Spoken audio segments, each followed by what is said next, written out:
Hey, what's up guys? Smartphone screens have been getting taller and taller with every generation, and now we have the Xperia 10 Plus at 21:9.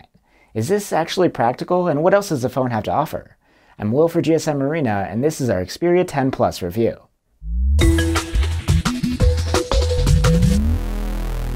The Xperia 10 Plus has a plastic unibody with a smooth, metallic-looking finish. It's a nearly seamless design, and definitely looks premium at first glance. With this year's Xperia phones, Sony has gone back to its traditional blocky form factor. Besides the rounded sides, you won't find any curves here. The new twist is the screen's ultra-wide 21:9 aspect ratio. The Xperia 10 Plus is taller than pretty much any other phone on the market. It can sometimes feel awkward, and using this device is more of a two-handed affair. The display is a 6.5-inch IPS LCD covered by Gorilla Glass 5. Its bezels are quite small, except for the large forehead which houses the selfie camera and notification LED. Sony hopes that content will be more satisfying to watch on this wide screen, sort of like going to the cinema, which has the same 21:9 aspect ratio. That sort of content isn't too mainstream, but you can find some support on both YouTube and Netflix. With a 1080p resolution and 422 ppi, content looks pretty sharp on this screen. Contrast is good, with reasonably deep blacks, but colors aren't the most accurate, even if you do decide to tweak them in settings. The display's maximum brightness is pretty high, at almost 600 nits. Sunlight legibility is good. You shouldn't have problems using the phone outdoors. Since the screen is narrower, text is scaled smaller to fit, especially noticeable on menus or the keyboard. But one clear benefit is that you can fit more onto the screen at once when using vertically scrolling apps. On the audio front, we have a single bottom-firing speaker next to the USB-C port. It's no stereo setup, but it did score an excellent mark and loudness test, and it's distortion-free at max volume. Don't expect much bass here though.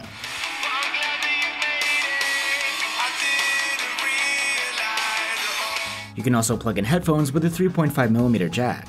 Sound quality is above average, though the output is a bit on the quieter side. You have 64 gigs of storage on board the Xperia 10 Plus, and it is expandable. The tray opens quite easily, and it fits 2 nano SIMs and a microSD, but the phone restarts every time you do this. You can unlock the phone quite easily with the side-mounted Fingerprint Reader. It's separate from the power button, which sits above it. You can also use Face Unlock, but you do still need to swipe the screen to get in. Remember, it's not as secure as the fingerprint. The user interface of the Xperia 10 Plus is pretty close to stock Android 9 Pie. There are just a few of Sony's customizations sprinkled in. Swiping down on the home screen will bring down the notification shade, and swiping up opens the app drawer. Handy gestures for a phone this tall. If you tap twice on the home screen, you will enable one-handed mode, which shrinks the UI down into the corner and makes it easier to work with, though it is harder to see everything. Double tapping on the bar at the edge of the screen will open Side Sense, a customizable space for shortcuts. You can also swipe down on this bar to go back. You can navigate with the on-screen keys, or you can use an arrow and pill setup, similar to the Google Pixel. Swipe up on the pill to open the task switcher. Press the arrow to go back.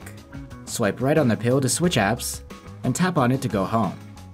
Under the hood of the Xperia 10 Plus is a Snapdragon 636 chipset and 4 gigs of RAM. It's actually 6 gigs on the Chinese model.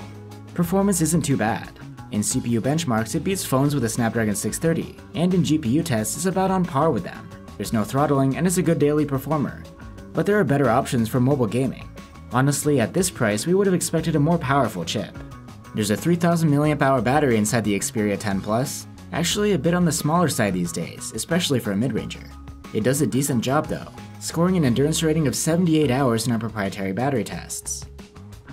Charging isn't the fastest. With the 7.5 watt charger we got bundled with the phone, we were able to charge from 0 to 31% in half an hour. The Xperia 10 Plus has a dual camera setup. There's a 12 megapixel f1.8 main cam and an 8 megapixel f2.4 telephoto cam. Both have face detection autofocus. In good light, images taken with the main cam have pleasing colors and good detail. However, dynamic range is quite limited, and perhaps in the attempt to preserve the highlights, the Xperia tends to underexpose. You can only turn on HDR through a toggle in manual mode. If you opt to do this, you'll get a significant improvement in dynamic range, but the shots are noticeably softer. Zoomed photos with the telephoto camera are also in 12 megapixels, in spite of the 8 megapixel sensor. Quality is decent, similar to the main cam, except there's a bit less fine detail, and the colors are more saturated. In portrait mode, the 12 megapixel shots are again taken with the telephoto cam, so you don't need to be uncomfortably close to your subject. The Xperia does a good job with subject separation and background blur, but like on the zoom shots, we wish there was better fine detail. Shots taken at night from the 10 Plus's main camera are a bit of a disappointment. They're generally quite soft and lack fine detail. The dynamic range is also quite limited. Here's a zoomed telephoto shot in low light, and as you'd expect, image quality isn't any better. Selfies on the Xperia 10 Plus are taken with the 8MP f2.0 front-facing cam. They're decent, with enough detail and nice skin tones. With anything less than perfect lighting though, there is some softness and a lot of noise. There's a selfie portrait mode too. Edge detection isn't great, and there's still a lot of noise. Video can be recorded in up to 4K at 30fps. Only the main camera is used, no telephoto shooting here. 4K footage is nice and detailed, with pleasing colors and surprisingly good dynamic range. However, there are quite a few artifacts visible in areas of solid color. Electronic stabilization is available in both 1080p and 4K, which is nice, but the 1080p footage ends up smoother. So that's the Xperia 10 Plus. Overall, you get a bright LCD screen with a unique aspect ratio, a nice fingerprint reader, vanilla Android 9 Pie, and decent battery life. But for more than €400, we expected more from this phone. The Snapdragon 636 is okay, but for the same price, you can find more powerful hardware. Plus, the camera performance here is kind of disappointing, and the 21:9 aspect ratio has its benefits, but also its downsides. Since this phone is so tall, it isn't really comfortable to use one-handed.